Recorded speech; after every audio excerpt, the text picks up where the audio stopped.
como las medidas de COVID no lo permiten, no hice algo que había pensado hacer, que era pediros o cogeros algunas cosas a algunos de vosotros. No sé, es un teléfono móvil, un reloj, un broche o el bolso de alguien. Y mi intención era preguntar, y podéis imaginar la escena, o le cojo la cartera a Alfredo y que la pusiera así delante y os preguntara de quién es esto. Bueno, pues supongo que la respuesta sería eso es mío, ¿no? Cada uno reclamaría lo suyo. Y podría preguntar, bueno, ¿y tienes la factura? Bueno, pues si no la tienes, me puedo quedar, ¿no? No puedes demostrar que es tuyo.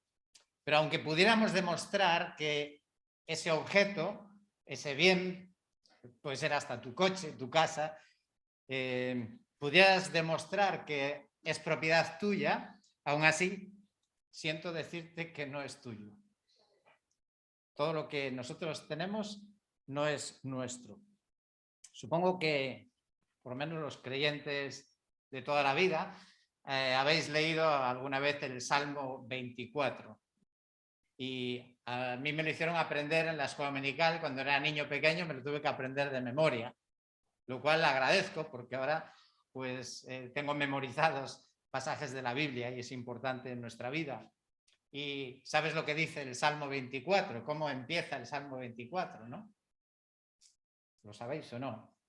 Bueno, no voy a poneros a prueba, pero dice que del Señor, la Reina Valera, como lo aprendí yo, decía de Jehová, es la tierra del Señor, es la tierra y todo lo que hay en ella. Del Señor es la tierra, el planeta Tierra es del Señor y todo lo que hay en el planeta, todo lo que hay, es del Señor.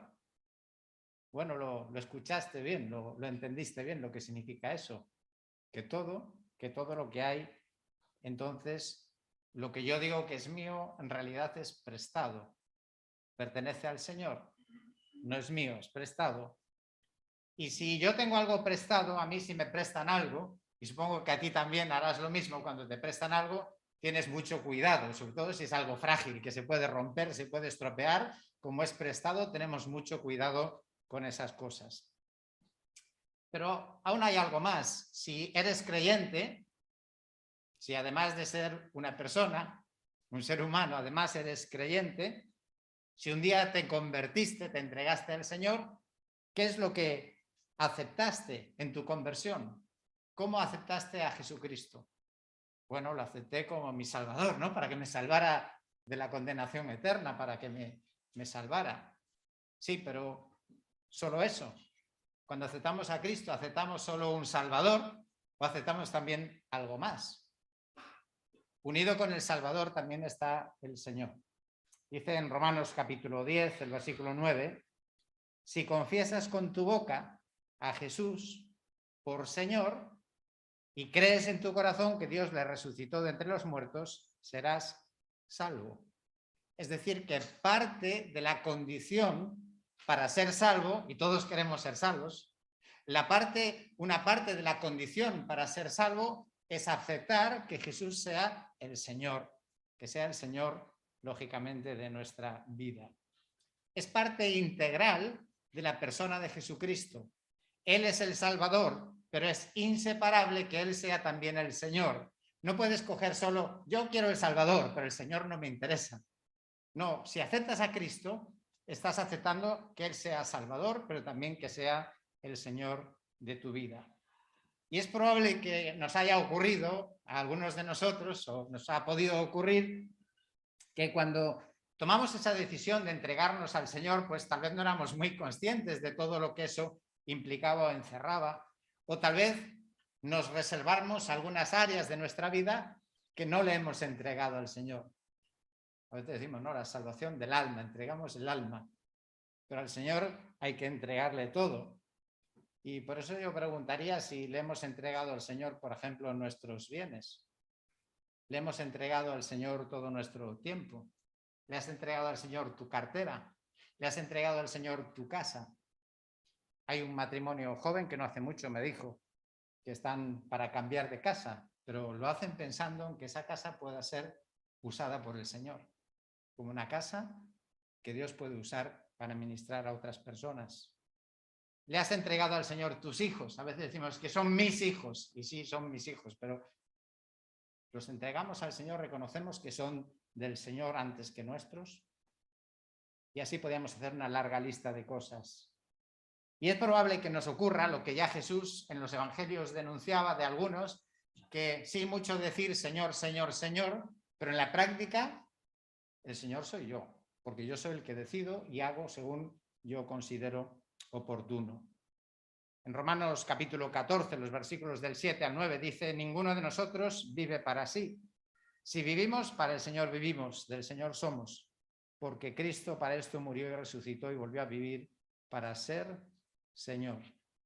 Entonces mi pregunta es, al tema al que vamos a ir realmente, mi pregunta es, si yo no soy el dueño, si tú no eres el dueño de todas las cosas que tienes en tus manos, si tú no eres el dueño de ese teléfono, si tú no eres el dueño de esa casa en la que tú vives, que está inscrita a tu nombre, entonces, ¿qué soy yo con respecto a esas cosas que digo que tengo?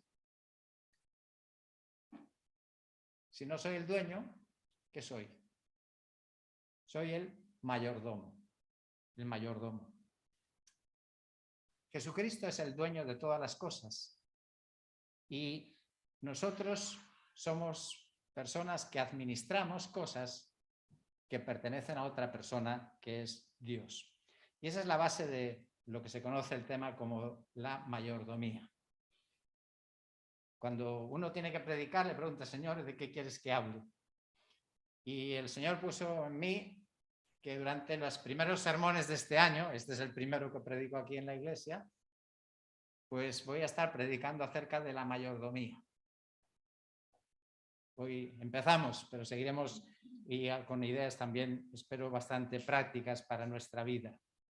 Todo pertenece al Señor, todo es de Dios. Y nosotros somos mayordomos que manejamos las cosas que pertenecen al Señor. En una ocasión un predicador enseñaba sobre este tema. Bueno, el título de su sermón fue Dios es el dueño, Dios es el dueño. Y en medio de su sermón dijo: nosotros no poseemos nada. Terminó la reunión y un hombre rico de la congregación llevó al pastor, lo invitó a comer y subió en su coche y fueron circulando y pasaron por una enorme colina. Y entonces el conductor, el hombre rico, le dijo al predicador: mire, todas esas hectáreas verdes son cientos de hectáreas, esos son de mi propiedad. Y dijo: sí, mire, si esto no me pertenece a mí, ¿a quién le pertenece? Y el predicador le contestó: hágame esa pregunta dentro de 100 años. Y es verdad, ¿verdad? Poco dura la propiedad. Al final lo tenemos que soltar todo. ¿Qué significa ser mayordomo? Bueno, había pensado, en femenino se suele llamar ama de llaves. Y había pensado pedirle a Pilarita, que ha estado trabajando también en un ambiente así, de alguien que tiene esa clase de personas, que nos explicara qué significa eso en la práctica, cómo se vive el ser un mayordomo. Pero bueno, como sabéis, está en el hospital con su marido y ya no se lo quise pedir. La palabra mayordomo son dos palabras unidas, mayor y domo. Domo significa casa, es decir, el mayor sobre la casa, el mayor sobre la casa. No somos dueños, somos mayordomos. Es decir, que Dios nos ha encargado de administrar asuntos, cosas, bienes que no son nuestros, sino que pertenecen a otra persona. Dios nos ha encargado su planeta, el planeta Tierra. No hace muchas semanas estudiamos un par de viernes el tema de la ecología y recordamos ahí donde Dios encargó al ser humano, al hombre y a la mujer, que tenemos que administrar este planeta, tenemos que cuidarlo, tenemos que ejercer dominio, cuidar de la creación de Dios. Y Dios también nos ha encargado a nosotros sus bienes, todos los demás bienes que existen en el planeta, Dios los ha puesto en nuestras manos. Y vamos a ir al capítulo 25 de Mateo, donde habla de este tema. Y es muy interesante el contexto. Cuando Jesús habló estas palabras que se encuentran en Mateo 25, vamos a empezar leyendo el versículo 14, fueron dichas justo antes de la cena del Señor, porque el Señor se está ya despidiendo de sus discípulos, se va a ir al cielo y les está dejando instrucciones, los asuntos que les encarga para cuando él se marche. Dice así en Mateo capítulo 25, versículo 14. Porque el reino de los cielos es como un hombre que al emprender un viaje, de Jesús, que se va de viaje al cielo, llamó a sus siervos y les encomendó sus bienes. Les encomendó sus bienes. Mira, el Señor Dios nunca nos ha preguntado a nosotros primero si queríamos encargarnos de algo. Él es el Señor y ha decidido que las cosas que pasan por tu mano, que las cosas que posees, pues tienes que administrarlas según Él pues cree que debemos de hacerlos. Así que un mayordomo es esta la idea de que estás manejando asuntos en tu vida que no son tuyos, que pertenecen a Dios. Y ser mayordomo también debe significar que es alguien de plena confianza. Imagínate que tú eres el dueño. ¿A quién le confiarías tus bienes? Lo más preciado. A alguien de confianza. Y es decir, que Dios ha puesto una tremenda confianza también en nosotros al poner en nuestras manos todas las cosas que podemos manejar. El mayordomo, por lo menos en la antigüedad, quizá tenía más poderes que los mayordomos de la actualidad. Podía hacer y deshacer, tomar decisiones, podía comprar, podía vender, podía contratar personas, podía hacer lo que quisiera casi, siempre buscando conservar los bienes de su dueño y que produjeran un rendimiento. A cambio, el mayordomo también era un privilegiado, porque podía vivir en la mansión, en la propiedad del dueño, de este hombre tan rico, y podía disfrutar de todas las cosas como si él fuera uno más de la casa o de la familia.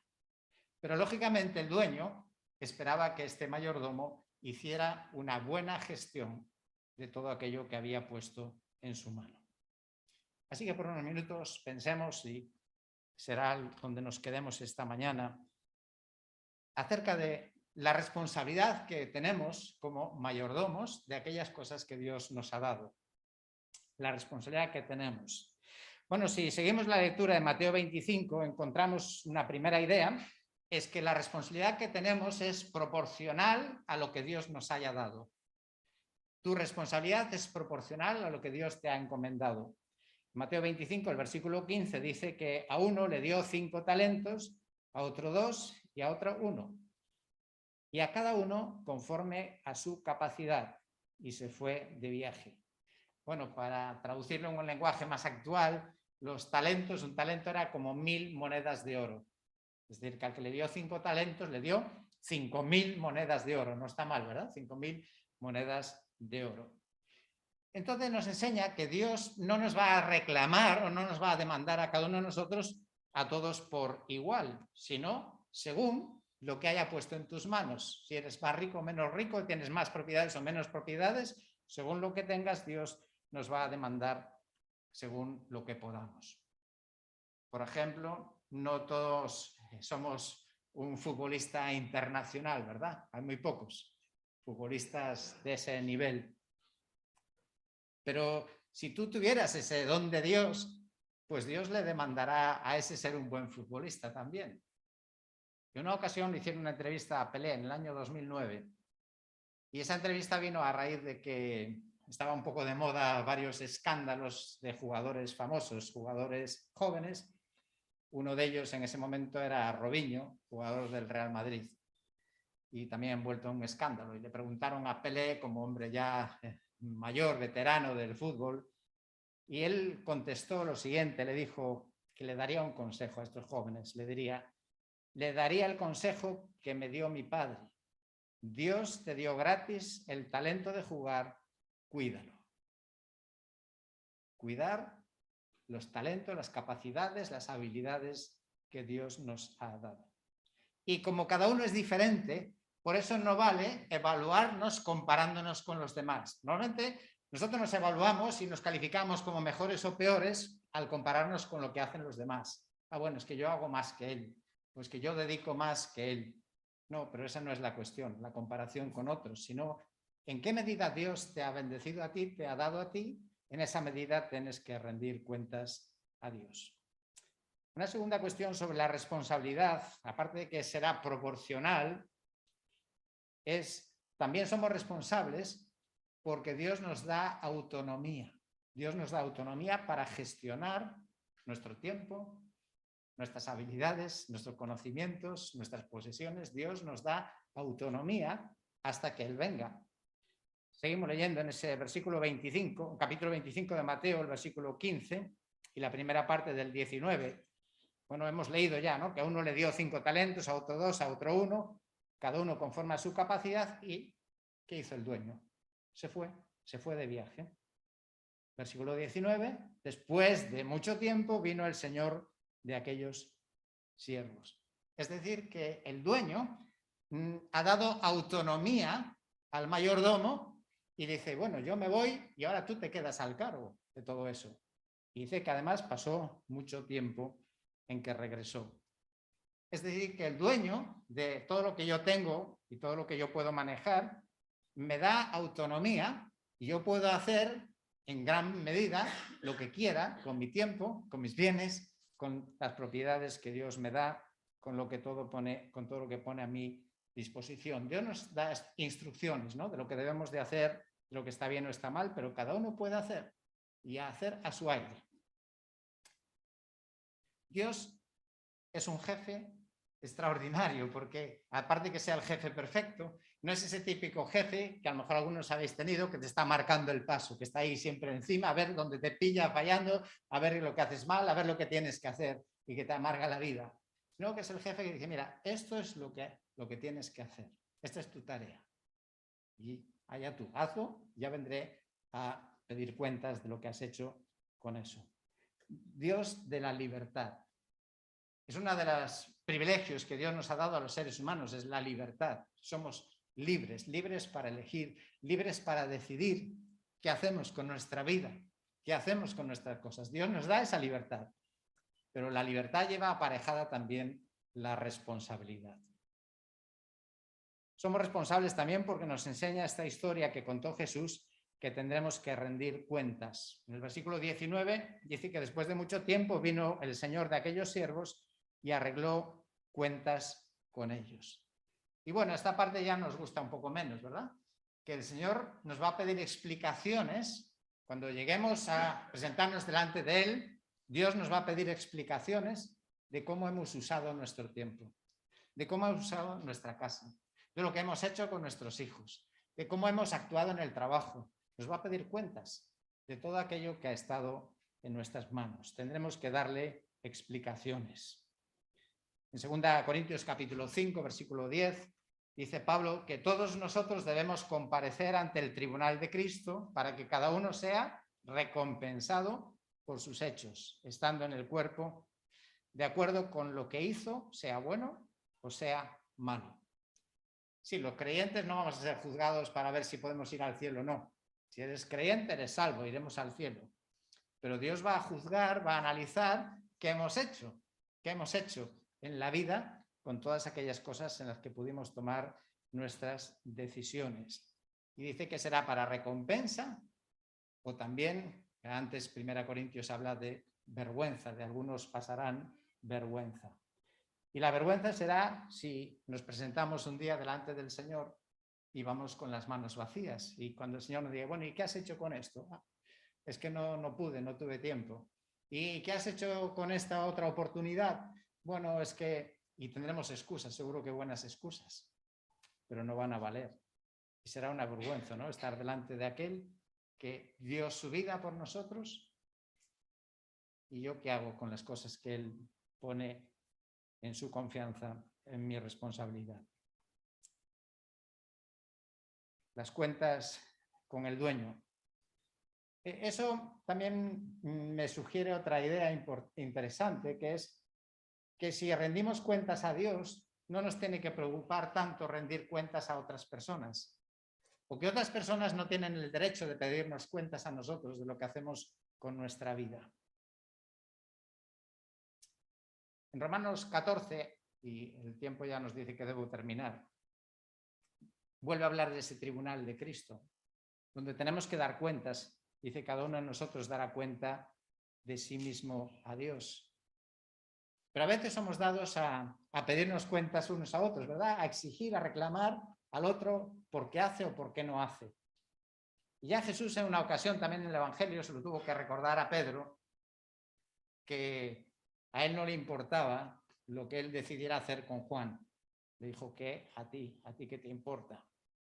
Así que si las cuentas son con Dios, no es con las demás personas. Aunque dicho eso, diré también que puede ayudarnos y puede ser conveniente el rendirnos cuentas unos a otros. No porque sea un deber o una obligación, sino por nuestro propio bien. Y el apóstol Pablo lo hacía. Él iba de viaje misionero. ¿Por qué iba? Porque Dios le mandaba. No tenía que dar cuentas a nadie de lo que hacía. Él estaba haciendo lo que Dios le había mandado. Sin embargo, Pablo, después de su viaje, regresaba a la iglesia e informaba y contaba y explicaba a la iglesia lo que había hecho en aquel viaje. Así que rendir cuentas solo nos corresponde a Dios, pero puede ser bueno, puede ser útil, nos puede ayudar a rendirnos cuentas también unos a otros. Y finalmente, lo último, sobre nuestra responsabilidad como mayordomos. Tenemos la responsabilidad proporcional a las posibilidades, a lo que Dios nos ha dado.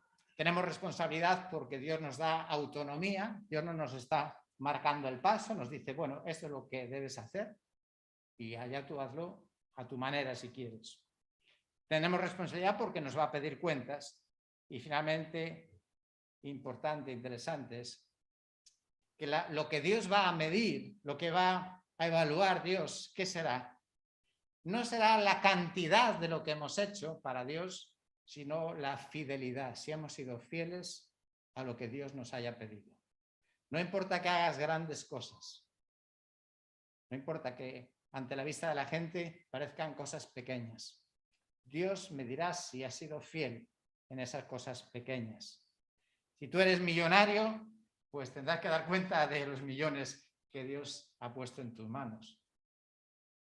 Y si no tienes dinero, pues aún por ese poco, también tenemos que dar cuentas, pero no en la misma medida. En la lectura de Mateo 25, leo dos versículos, el 21 y el 23, que es esa evaluación que hace el Señor cuando pide cuentas y sus siervos se presentan y le dicen pues lo que han hecho, y le dice al que tenía 5 talentos y ganó otros 5, su Señor le dijo, bien, siervo bueno y fiel, en lo poco fuiste fiel, sobre mucho te pondré, entra en el gozo de tu Señor. Y repito lo mismo también al que había ganado 2.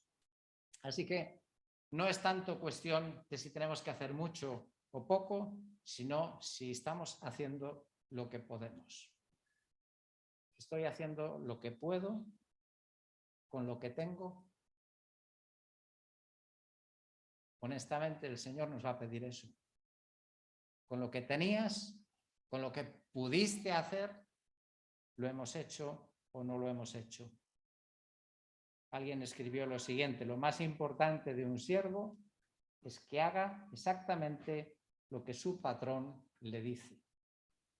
Que haga exactamente lo que su patrón le dice. Y termino con una cita que leí. También dice, todos tratan de realizar algo grande. No se dan cuenta de que la vida se compone de pequeñas cosas. Ejecuta con esmero tu trabajo, aunque parezca insignificante. Un pequeño gesto puede subir el ánimo, alentar a alguien a hacer renacer la esperanza. Seamos puntuales, fieles, leales. Usemos palabras bondadosas. Pues aquí nos quedamos en esta mañana con esta presentación del tema y próximo día hablaremos de qué pasa si no usamos bien nuestros talentos, lo que Dios nos haya dado, y luego entraremos en una lista de temas prácticos que forman parte de nuestra vida y al final dedicaré también un tiempo importante al tema del dinero, que pocas veces hablamos de eso, ¿verdad?